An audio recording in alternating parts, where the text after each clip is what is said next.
How New York became the capital of the world.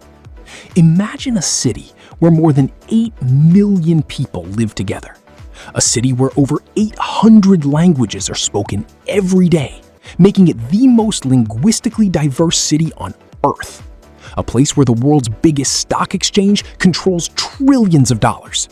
Where more than 60 million visitors arrive every year. Where countless movies, TV shows, and songs have been created.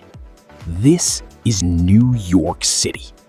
Many people call it the city that never sleeps. But New York wasn't always a city of towering skyscrapers, flashing billboards, and crowded streets. 400 years ago, this place looked completely different. There were no taxis, no bridges, no subway, no Empire State Building, no Times Square. Only forests, rivers, and the Native American people who had lived here for thousands of years. So how did this small island become one of the most powerful cities in human history? How did New York become the financial, cultural, and media capital of the world? This is the incredible story of New York City. How New York was born. Long before New York became one of the greatest cities on Earth, this land belonged to the Lenape people, Native Americans who had lived here for thousands of years. They hunted, fished, farmed, and traded along the rivers that surrounded Manhattan. Everything began to change in the early 17th century. In 1609, English explorer Henry Hudson, sailing for the Dutch East India Company, entered the river that would later be named the Hudson River.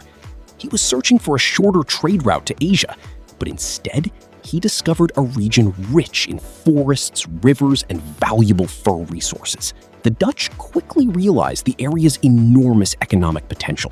In 1624, they established one of the first permanent European settlements in the region, creating the colony of New Netherland. Just 2 years later, in 1626, Dutch colonial governor Peter Minuit made one of the most famous land deals in history. According to historical records, he purchased Manhattan Island from local Native Americans in exchange for trade goods worth about 60 Dutch guilders. For centuries, people claimed this was equal to just 24 US dollars, but modern historians believe that comparison is misleading. The true value is difficult to calculate because the payment consisted of useful trade goods rather than cash. Whether it was a bargain or a misunderstanding between two very different cultures remains one of history's greatest debates. The Dutch named their growing settlement New Amsterdam. Its location was nearly perfect.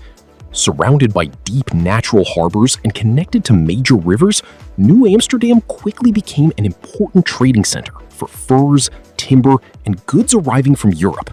Ships from across the Atlantic began arriving almost every day.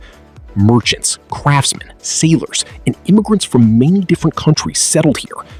Even in its earliest years, New Amsterdam was becoming a multicultural city, a characteristic that still defines New York today.